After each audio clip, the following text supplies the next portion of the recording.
नमस्कार दोस्तों, Herald online classes में आपका स्वागत है। मैं आर के मिश्रा आज फिर आपको अग्निवीर वायुसेना, थल सेना या नौसेना के लिए इंग्लिश का प्रैक्टिस करा रहा हूँ जो आपके सिलेबस के अकॉर्डिंग है। फिर भी बीच बीच में मेरा प्रयास रहता है कि थोड़ा थोड़ा कुछ नया चीज भी दे दूं ताकि आप हर सिचुएशन को फेस करने के लिए तैयार रहें।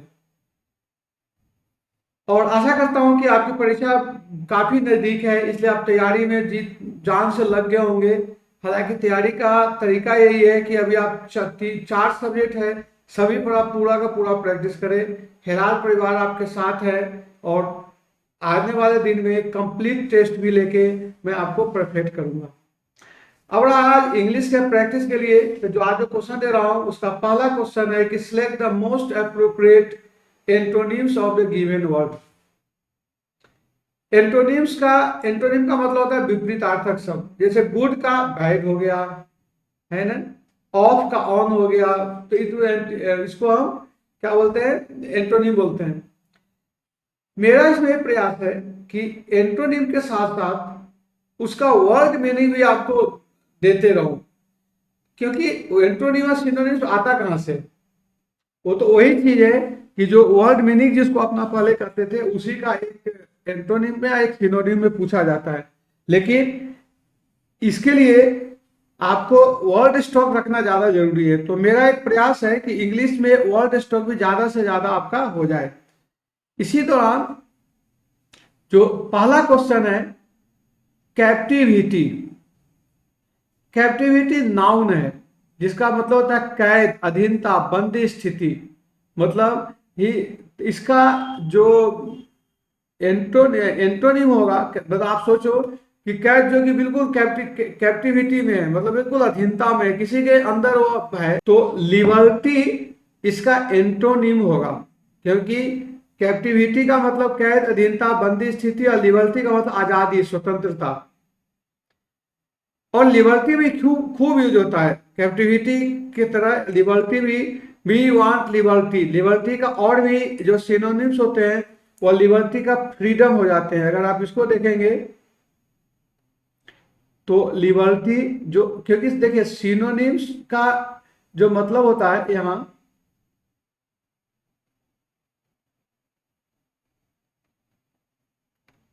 मतलब बंधन मुक्त, एफ है।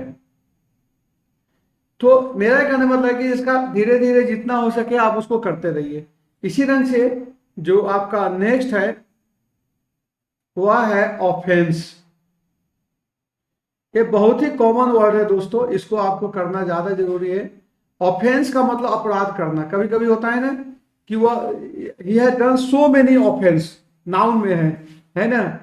ऑफेंस इज नॉट यूजफुल या नॉट गुड फॉर एनीथिंग। तो इस ढंग से आप इसका बना सकते हो। चीयर का मतलब बधाई करना, प्रोत्साहन देना, जयकार करना। जैसे जानते हो कि जनरली जब कोई अच्छी चीज, जैसे कि हालांकि इसको गलत ढंग यूज होता है, जब लोग शराब की बोतलें जब पीते हैं तो चीयर्स करते हैं।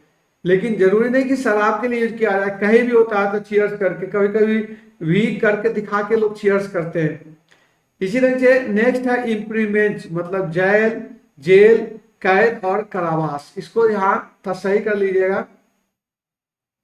ये जेल है, जेल नहीं है, जेल है ना।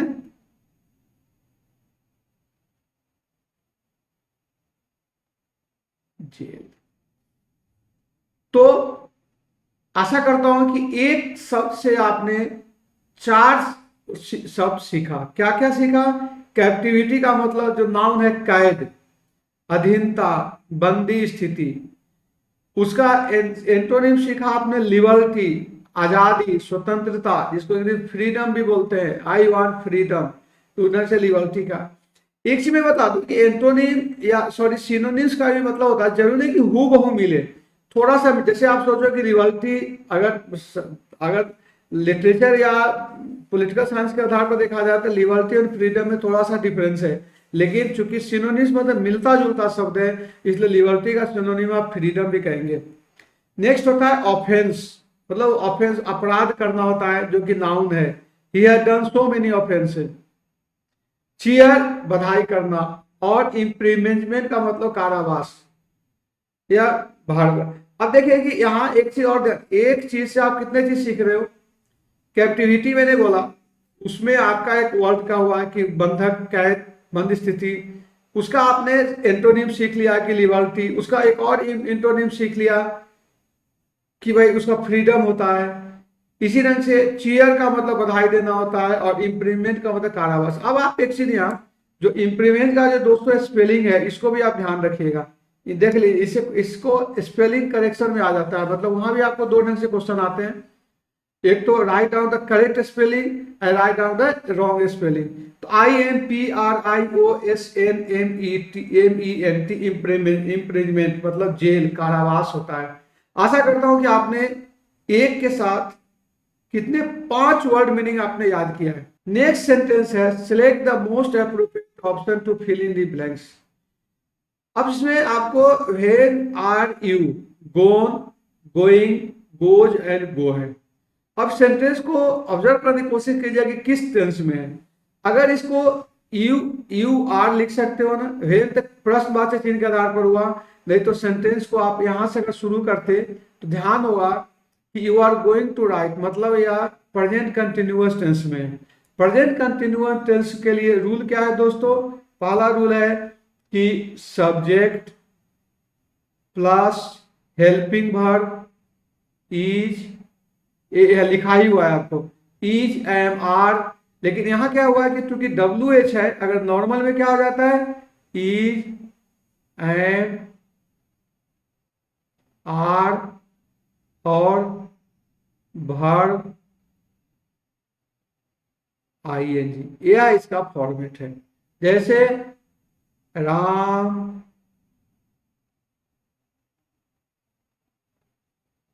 इज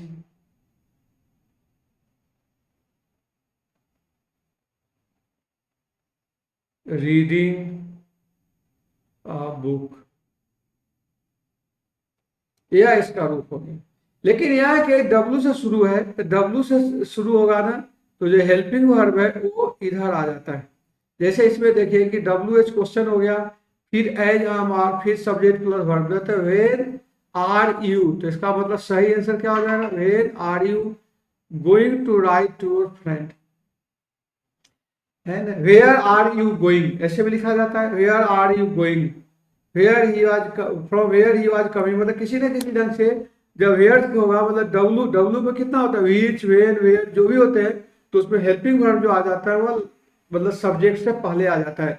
बाकी जो मैंने आपको बताया वह इसका रूल यही है कि ये आपका इसके लिए होता है। ठीक है, आशा करता हूँ अभी समझ में होंगे। क्या समझा आपने? पहला चीज की हेल्पिंग वर्ब, अगर कोई क्वेश्चन, मतलब सबसे पहले आप इसको पहचानिए कि किस टेंस में है। तो वेन यू आर लगा हुआ है तो सवाल गोन हो नहीं सकता है, गो हो नहीं सकता है, क्योंकि गो एंड गोज कब लगता है, present perfect, sorry simple present में लगा। जैसे ही गोज टू मार्केट, है ना, he eats a mango, he I right a book, ठीक है ना। तो इस ढंग से सेंटेंस में ये हो गया।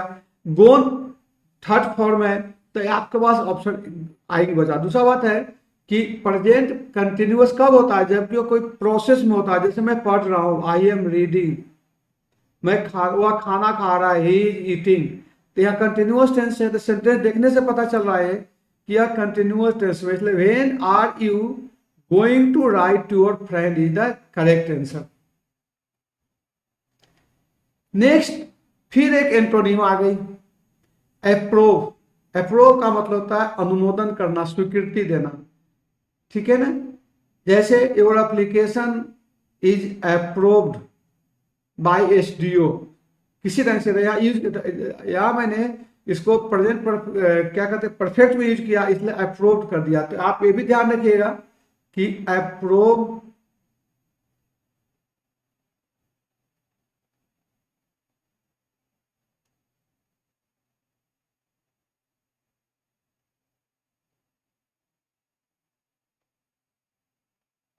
इसका है सेकेंड थर्ड फॉर्म में, इसमें दोनों में एक ही यूज होता है। अब देखिए, तो इसका अप्रूव का मतलब अनुमोदन करना, स्वीकृति देना। एक्सेप्ट भी लिख सकते हो, अप्रूव का जो यहां आप लिख सकते हो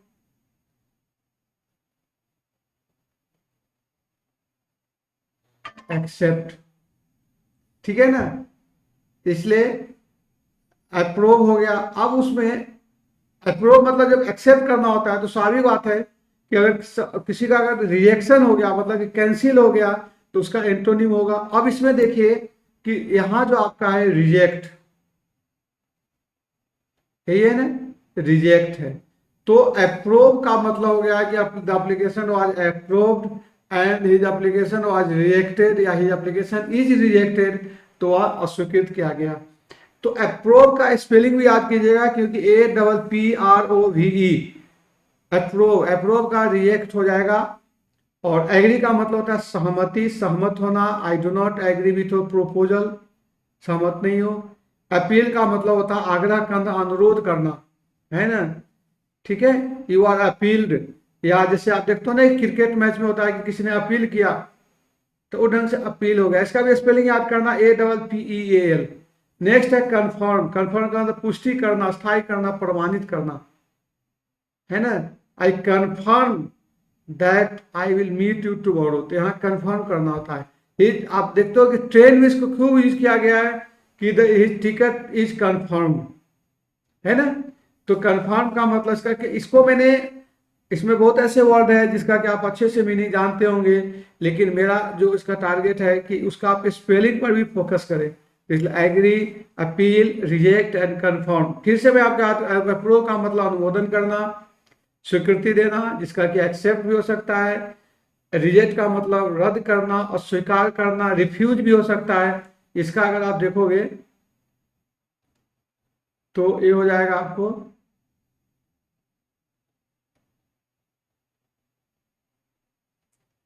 नेक्स्ट है अपील, आग्रह करना, अनुरोध करना। उसके बाद कंफर्म, जानते हो कि किसी चीज को कंफर्म हो गया, seat is confirm, general use करते हैं। पुष्टि करना, कोई अगर ऐसी घटना घटती है तो उसको अपने को कंफर्म करना पड़ता है कि हाँ भाई बात पुष्टि कर गया। जैसे किसी बड़े लोग की अगर डेथ भी होता है, कुछ घटना घटती है, तो उनका जो प्रवक्ता होते हैं पार्टी के, वो पुष्टि कर देते हैं, कंफर्म कर देते हैं कि हाँ वाकई में घटना घटी है। दोस्तों मेरा जो तरीका है कि चूंकि अभी कोई टेस्ट नहीं ले रहा हूं, हो सकता है कि बाद में आपका क्विज टेस्ट दूं तो वहां पे आंसर नहीं दूंगा, लेकिन चूंकि अभी आपसे प्रैक्टिस सेट करा रहा हूं इसलिए मैं चाहता हूं कि सामने सामने आंसर दे दे। मैं आपको बोल के भी बतला रहा हूं और लिख के भी दिया हुआ है, इसलिए आप दोनों को अक्षर से पालन करें। अब एक इडियम्स है, इडियम कट एंड शॉर्ट, मतलब इडियम जिसको कहावतें भी बोलते हैं, उसका जो भाव होता है कि जो आप बोल रहे हो उसका उसका कोई अलग अर्थ निकलता है, ठीक है ना। तो आप अर्थ पर नहीं जाके इसको आपको रटना पड़ता है। जनरली जो यूज है cut and short, cut and short का मतलब देखिए ऐसे होता है कि कट करो, वन, एक, शॉर्ट का मतलब छोटा। अब देखिए कट काटना, वन मतलब एक, और शॉर्ट का मतलब छोटा। लेकिन इसका जो इडियम्स जो है, जो इसका मीनिंग होगा वो हो जाएगा कि बीच में व्यवधान डालना, रोकना, ठीक है ना। He tries to cut on short in my progress, इस ढंग से आप इसको बोल सकते हो। तो इसके अलावा एक आपको और एक खुशखबरी देना चाहता हूं कि आज या कल के क्लास में मैं आपको टॉप 25 सिलेक्टेड इडियम्स दे रहा हूं, और इसको कंटिन्यू करके कम से कम अभी 25 दे रहा हूं, फिर अगले दिन 25 दूंगा। कम से कम 200-250 जो इंपॉर्टेंट है आपके लिए इडियम जिसकी फ्रीक्वेंटली क्वेश्चन आते हैं, उसको मैंने, फ्रीक्वेंटली क्वेश्चन भी आते हैं और दूसरी बात है कि वह जनरल लाइफ में भी काम आता है, तो उसका मैं आपको कलेक्शन दे रहा हूँ, जिसका कि क्लास भी ले लूंगा, टेलीग्राम चैनल पर भी दे दूंगा। इसलिए मैं निवेदन करता हूँ कि आप लोग पहले से जो सज्जन टेलीग्राम चैनल को लाइक नहीं किया होगा, ऑनलाइन क्लासेज में अगर नहीं किया होगा अपने फ्रेंड, उनको भी आप निमंत्रण देके बुला लीजिए ताकि वो ज्यादा से ज्यादा फायदा उठा सके। तो क्या हो गया, टू कट एंड शॉर्ट का मतलब होता है बीच में, टू इंटरप्ट, देखिए इंटरप्ट, INTERRUPT।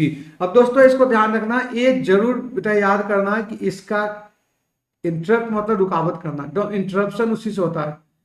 तो इसका स्पेलिंग याद करना, INTERRUPET, ये नहीं कि INTER लिख के आना, क्योंकि स्पेलिंग टेस्ट में खूब क्वेश्चन आते हैं। नेक्स्ट जो है क्वेश्चन वो एरर है, Find the part of the given sentence that has an error in it. If there is no error, answer is true. मतलब आपको एक सेंटेंस दिया हुआ है, उसमें कहीं ना कहीं ग्रामेटिकली मिस्टेक होगा, या कुछ सेंस का मिस्टेक होगा, या प्रीपोजिशनल फ्रेज का होगा, किसी न किसी टाइप का मिस्टेक है जो कि आपको निकालना है। इसी को कॉमन एरर के नाम से जाना जाता है। कॉमन एरर का मतलब क्या होगा कि जो जनरली लोग गलती करते हैं, है ना। जैसे एक दो बताता हूं कि my father is in teaching line. Line का क्या अर्थ होता है, यहाँ उसका लिखा जाता है my father is in teaching profession. इसी ढंग से एक जो नॉर्मल गलतियां होती है कॉमन एरर में, इसको बोलता है कि इसको एक टर्म यूज करते हैं स्लैंग वर्ड। तो स्लैंग वर्ड में क्या होता है, जैसे he is my cousin brother, वो अपने आप में एक गलत है शब्द, इसको अपना क्या, he is my cousin, COUSIN, यह इसका सही है। लेकिन अगर आप कजन के साथ ब्रदर लगाते हो तो यह आपका गलत हो गया, ठीक है। तो इसी को कॉमन एरर कहते हैं। मतलब नाम से स्पष्ट है कि जो सभी के लिए, जो सभी इसमें गलतियां करते हैं उसको कॉमन एरर कहते हैं। अब अपना पॉइंट पर आ जाए कि fill in the given sentence that है error. If there no error का मतलब कभी कभी कोई गलतियां नहीं रहती है, तो नो एरर आपका ऑप्शन होगा। अब यहाँ देखिए कि do not let the opportunity slip away, इसको आप याद कर लेना, यह प्रोवर्ब है। अवसर को हाथ से ना जाने दो, do not let the opportunity slip away, do not let the. उसके बाद आगे है so you will repent. Repent का मतलब क्या होता है, पछतावा करना, अफसोस करना को रिपेंट बोलते हैं, अन्यथा। और अदरवाइज आप तो अब इस सेंटेंस में क्या है, do not let the opportunity slip, मतलब अवसर को हाथ से नहीं जाने दो, एंड यू विल रिपेंट। अब देखिए यहां सेंटेंस देखिए, यहीं से गलत हो रहा है। ये जो है इसका क्या अर्थ हो गया, अवसर को नहीं जाने दो, और तो मतलब और यू विल रिपेंट, या तो अफसोस करो। तो इसका सही होगा, इसका जो भाव होता है कि जैसे बोलते हैं ना कि भैया तो पढ़ाई कर लो नहीं तो फेल कर जाओगे। तो इसका यहाँ जो सेंटेंस है, जो कंजंक्शन यूज होगा, do not let the opportunity slip away otherwise you will repent. यद्यपि, तो इसमें आपका दूसरा में जो एंड यू विल रिपेंट है, ये आपका आंसर हो गया। क्यों, क्योंकि इसमें दिखा नहीं रहा, यू एंड का मतलब ही गलत हो। आप सोचो इसको कि भाई ऑप्शन नहीं जाने दो और तू पछताओगे नहीं, don't let opportunity slip away otherwise you will repent. और भी यूज हो सकता है, जैसे ओ आर और भी यूज होगा, लेकिन चूंकि सेंटेंस में ऑप्शन हमारे पास अपना पास एक ही है। फ्रेंड्स, एक चीज ध्यान रखना कि जनरली अगर मैं चाहूँ तो 500 1000 के कहीं ना कहीं से अपना कोई प्रोवर्ब, इडियम्स जो भी आते हैं वन सब्स्टिट्यूशन याद कर सकते हो, लेकिन इंग्लिश में जितना जल्दी आप याद करोगे उतना जल्दी भूल भी जाएगा। इसलिए इंग्लिश को तैयारी करने का सबसे अच्छा तरीका है कि इसको बार बार प्रैक्टिस करो, सुनो, डिस्कस करो। जैसे ये भी आपको देखिए कि मैंने आपको do not let the opportunity slip away, do not let the opportunity slip away, आप इसको रट लोगे तो आपके लिए सही रहेगा, ठीक है। नेक्स्ट क्वेश्चन है उसी से मिलता जुलता, जिसमें यहां जिसका नाम है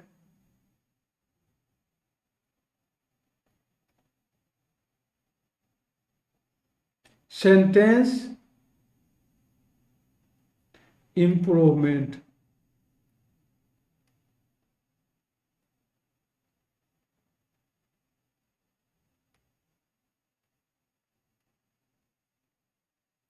इससे भी क्वेश्चन आते हैं। आप जैसे देखिए कि इसमें क्या, select the most appropriate option of the substitute under the line segment. If there is no need to substitute is let the no improvement, you must applies with him for this. अब यहाँ with को देखिए कि क्या सही है कि गलत है।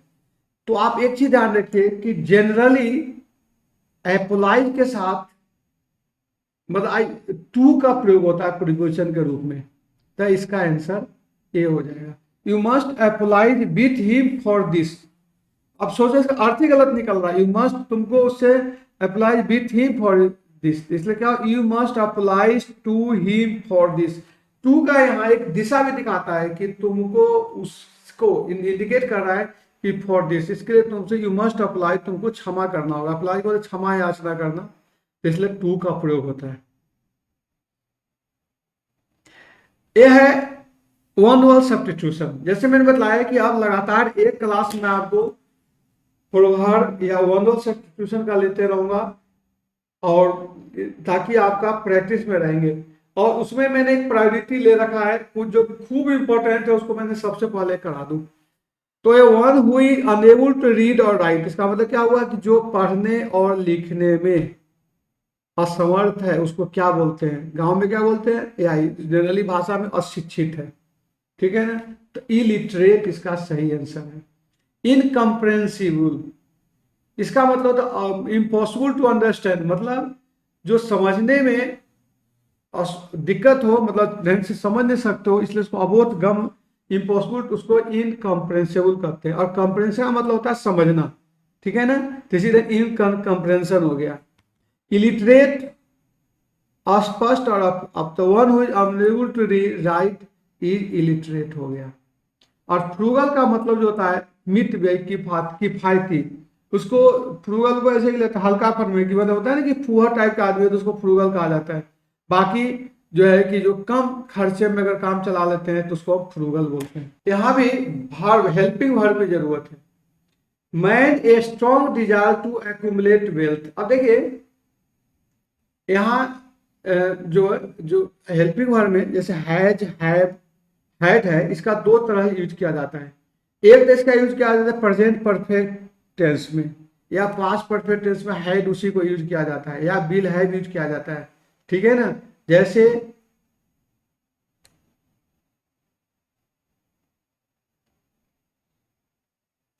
ही हैज ईटन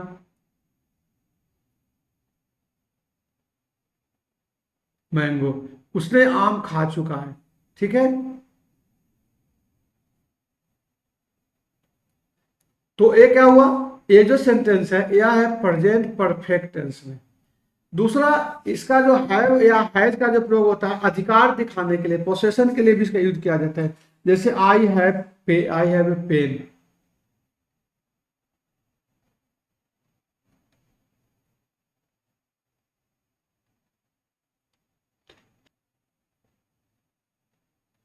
ही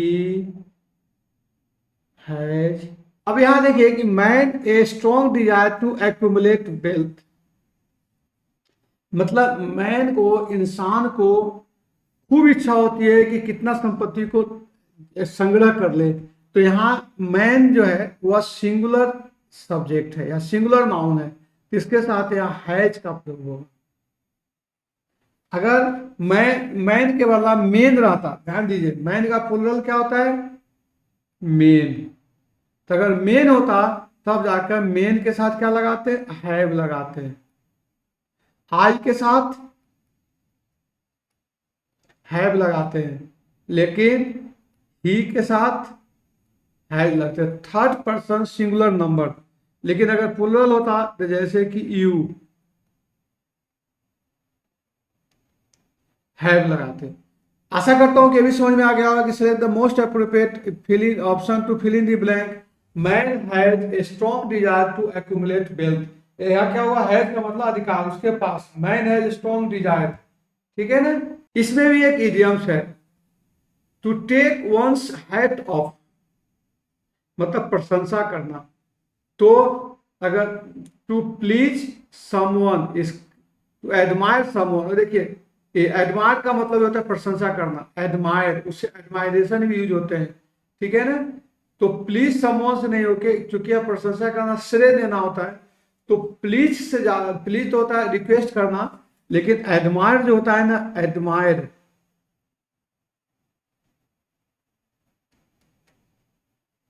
इसका दूसरा होता है अप्रिशिएट भी होता है। ठीक है ना, तीसरे को स्पेलिंग पर भी ध्यान रखिएगा। अब इंपॉर्टेंट एक फिल इन द ब्लैंक्स है कि select the most appropriate option to fill in the blanks. Marconi discovered, invented, built और असेंबल्ड। अब देखिए मार्कोनी ने क्या किया था, रेडियो की खोज की थी। अब यह दो टर्म है, एक है इन्वेंट और दूसरा होता है डिस्कवर। डिस्कवर कब होता है, जबकि किसी ने खोज किया है। खोज का क्या मतलब हुआ कि अगर कोई पड़ा हुआ है और किसी ने उसको खोज के लाया है तो डिस्कवर हो गया। जैसे अमेरिका के लिए कहा जाता है कि उसको खोजा गया, ठीक है ना। और इन्वेंट का मतलब आविष्कार करना, नया चीज उत्पन्न करना को आविष्कार करते हैं, ठीक है ना। कि मार्कोनी, डिस्कवर का मतलब होता है खोज करना, इन्वेंट का मतलब नया चीज लाना। तो मार्कोनी ने रेडियो को लाया था, आविष्कार किया था। और खोज का मतलब होता है कि जैसे कहीं यूरेनियम पाया हुआ है किसी खदान में, तो कुछ साइंटिस्ट जाके उसका लोकेशन पॉइंट ऑफ व्यू से देखा कि यहाँ कहाँ है, तो उसको हम डिस्कवर्ड कहेंगे, ठीक है ना। तो इसलिए इन्वेंटेड, इसलिए आपको जीके क्वेश्चन में भी इन्वेंशन के नाम से लिखा जाता है, इन्वेंशन कि किसने क्या आविष्कार किया है, ठीक है ना। जैसे टेलीफोन का हो गया, ग्राहम बेल हो गया, टेलीफोन का आविष्कार करने वाले, ठीक है ना। गति के नियम के बारे में पता तो वहां इन्वेंटेड नहीं हुआ, लेकिन जो इक्विपमेंट कोई बनाते हैं, जेल बेल ने टेलीविजन बनाया, फिर उसको इन्वेंटेड करते हैं। तो उम्मीद करता हूँ कि डिस्कवर इन्वेंटेड का मतलब एक हो गया असेंबल, एकत्र करना, संग्रह करना। संग्रह करना में क्या होता है कि जैसे कंप्यूटर को देखिए, एक तो आपने किसी ब्रांडेड कंपनी को लेते हो तो उसको हम बोलते हैं मतलब ब्रांडेड हो गया। और कहीं कहीं क्या होता है कि किसी का अच्छा पार्ट है, मदरबोर्ड किसी और का ले लिया, माउस किसी दूसरे कंपनी का ले लिया, तो इसको हम असेंबल करते हैं। किसी मशीन को जो कि बिखरा हुआ है सबको एक साथ कलेक्ट कर देना ही असेंबल कहलाता है। Synonyms of the given word, synonyms मतलब क्या होता है कि वही उसका मिलता जुलता अर्थ। द फॉरगिव का मतलब होता है क्षमा करना, माफ करना। अ कंपेल का मतलब होता है बाध्य करना, you are compelled to do this work, ठीक है ना। विवश करना मतलब आपको मजबूर कर देगा काम करने के लिए, तो उसको हम क्या बोलते हैं, कंपेल बोलते हैं। और एक्यूज का मतलब होता है दोषी ठहराना। और पार्डन का मतलब माफ करना। तो फॉरगिव का मतलब होता है भी माफ करना, तो फॉरगिव का सिनोनिम्स जो हो गया वह पार्डन हो गया, ठीक है ना। और एंटोनिम्स अलग हो गया, इसमें माफ करना हो गया, यहाँ इसका नहीं हो सकता है किसी को, यहाँ आप इसको याद ही कर लेना, ठीक है ना। Pardon, forgive, accuse. अच्छा एक्यूज में फिर ध्यान देता हूं, एक्यूज और ये दोनों स्पेलिंग टेस्ट के लिए इंपॉर्टेंट है।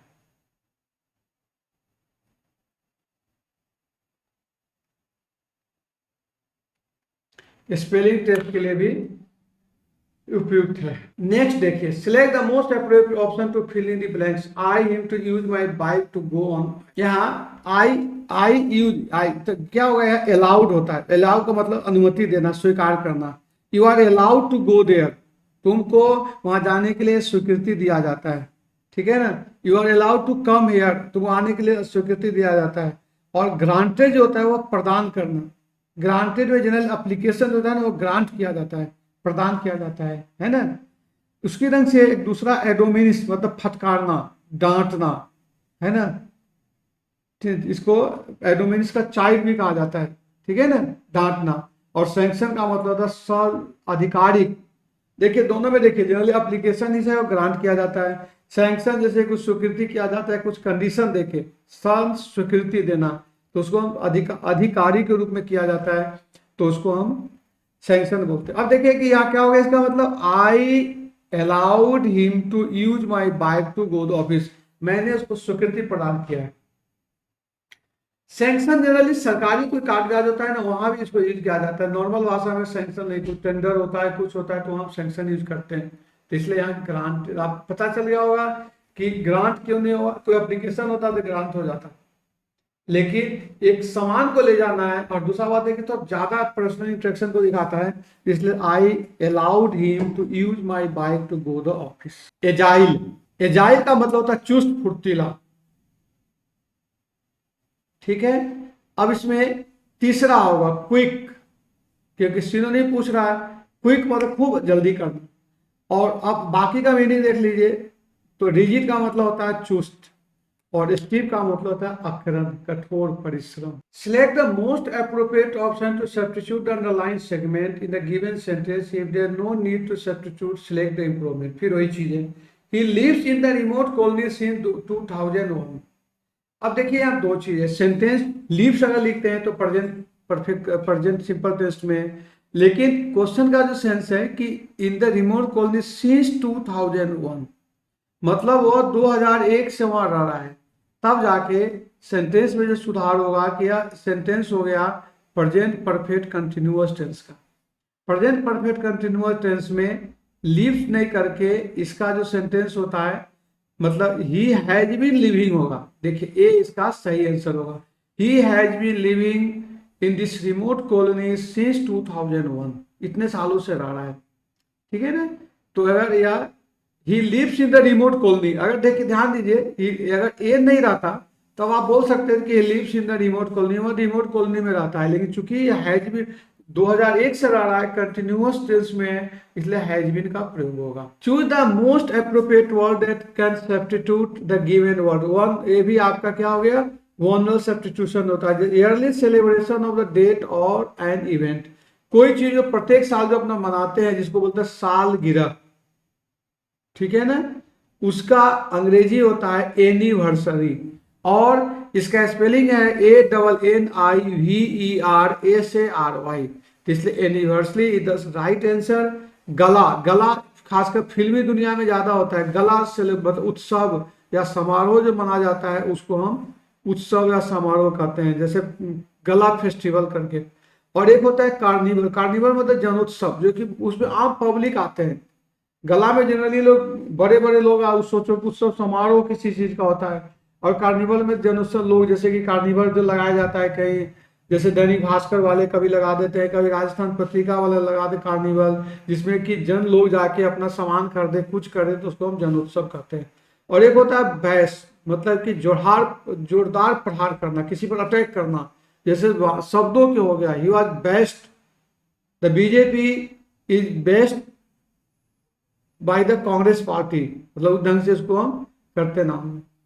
अब नेक्स्ट जो है, choose the correctly spelled word. अब ये बहुत ही सिंपल है, लेकिन तक लिस्ट है, इसलिए मैंने आपको यहाँ भी बताया था कि यहाँ जो है एनिवर्सरी जो है उसको आप स्पेलिंग याद कर लेंगे, ANNIVERSARY, स्पेलिंग से, क्योंकि देखो स्पेलिंग के लिए कोई हल्का फुल्का रूल भी है, ये नहीं बोल रहा हूँ, लेकिन जनरली प्रैक्टिस का चीज है, और जितना ज्यादा प्रैक्टिस करेंगे वो आपके लिए सही रहेगा।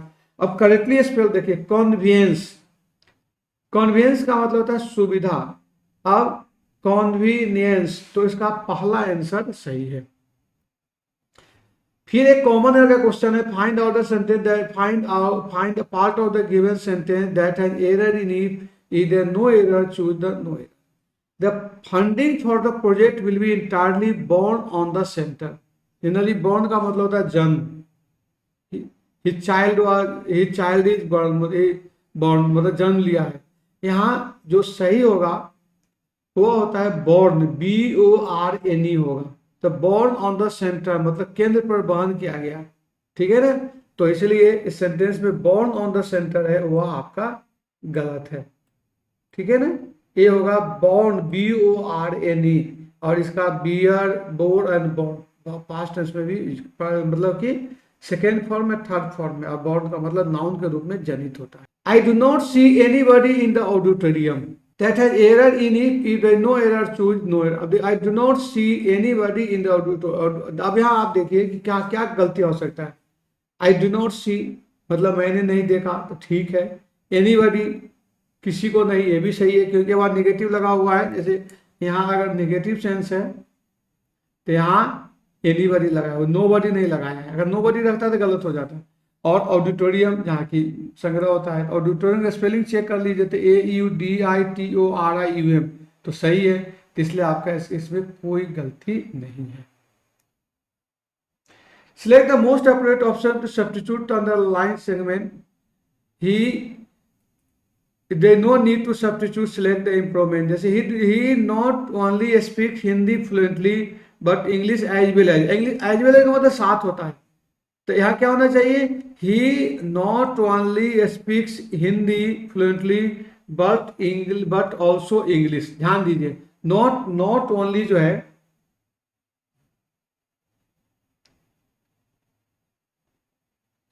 not only के साथ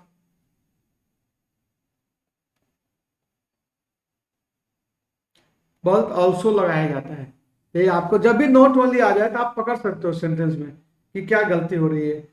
तो यहाँ क्या हो गया, he not only speaks Hindi fluently but also English. ठीक है ना, एज वेल एज मतलब साथ साथ हो जाता है। अब फिर एक करेक्टिव स्पेलिंग, अब देखिए एक्जिलरेट मतलब विनोदित करना, खुशी से, इंथुसियाज्म, तो उसका स्पेलिंग जो होता है EXHIRAEXHILARATE।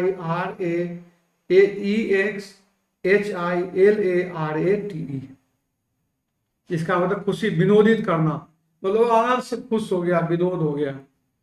अब दोस्तों थोड़ा सा ट्रैक से चेंज करके मैंने एक आपको पैसे नहीं देख के यहाँ एक सिंपल सा और प्रीवियस ईयर क्वेश्चन है कि फिल इन द ब्लैंक्स दिया हूं।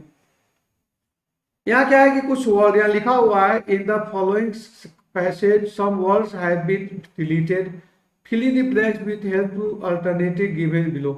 अब आप पढ़ने की कोशिश कीजिए, बहुत simple. The Narmada river called, अब देखिए बट और ऑल्सो एंड मतलब यहाँ हुआ है कि नर्मदा रिवर को, जैसे Ram is also called as good, को ऑल्सो कॉल्ड एट गुड्डू, तो क्या हो गया, नर्मदा रिवर को हम रीवा रिवर भी कहा जाता है, तो इसलिए बट का मतलब लेकिन होगा, हो नहीं सकता, और का मतलब या, मतलब दोनों में से कुछ बोल सकते हैं, एंड मतलब दोनों, लेकिन ऑल्सो बोला जाएगा यहाँ, जो सही कंजंक्शन ऑल्सो, मतलब कि उसको इस नाम से भी जाना जाता है। Mahatma Gandhi is also known as the father of nation, तो ऑल्सो का यूज होगा। नोन, यहां फिर वही बात है कि नोन के साथ जब यहां आएगा तो एज जरूर यूज होगा, ध्यान दीजिए। क्या मतलब मैंने, ऑल्सो वहां था, अब यहां है कि नोन एज, हमेशा नोन के साथ एज लगता है, तो इसलिए यहां आपको दूसरा ऑप्शन सही है। It is a river in central India along with, अब एलोंग के साथ हमेशा विथ का प्रयोग होता है, हालांकि एलोंग के साथ तीन यूज होते हैं। एलोंग विथ मतलब साथ साथ या समानांतर, एलोंग टू किसी निश्चित दिशा में जाते हैं तो उसको एलोंग टू बोलते हैं, और एलोंग बिसाइड मतलब बगल में बैठा रहता है तो उसको एलोंग बिसाइड कहते हैं।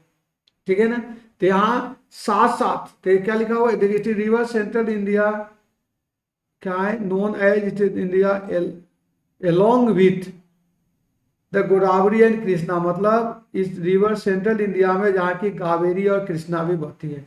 It is also as a life of, अब देखिए यहाँ क्या हो गया, it is also known as the life of line of Gujarat and Madhya Pradesh, उसको गुजरात और मध्य प्रदेश के लाइफ लाइन मतलब जीवन रेखा माना जाता है। तो देखिए it is also known as खूब यूज किया जाता है, इट इज नोन एज करके, तब it is also known as जाना जाता है, जब भी जाना जाता है तो इट इज नोन एज किया जाता है फॉर द ह्यूज। अब देखिए donation, reformation, irrigation and contribution, तो कंट्रीब्यूशन इसका सही आंसर है। मतलब क्योंकि अगर इरिगेशन केवल काम में नहीं आता ना, ऑल्सो इसका क्या होता है, इससे पानी पीने में भी काम आता है, तो जब मल्टीपर्पज काम हो गया इसलिए इसको हम कंट्रीब्यूशन बोलते हैं। और इसका स्पेलिंग याद कीजिएगा, सबको ये आपके लिए बहुत अच्छा है। आशा करता हूं कि ये वीडियो आपको पसंद आएगी और हर तथ्य को जो आपके कंपटीशन पॉइंट ऑफ व्यू से इंपॉर्टेंट है उसको मैं समावेश करने के प्रयास किया हूं और आगे भी करूंगा। आप जुड़े रहें, और भी दूसरे सब्जेक्ट का भी जो मेरे सर हैं वो क्लास ले रहे हैं, और उससे आप फायदा उठाएं और सफलता की ओर बढ़े। ओके, जय हिंद, जय भारत।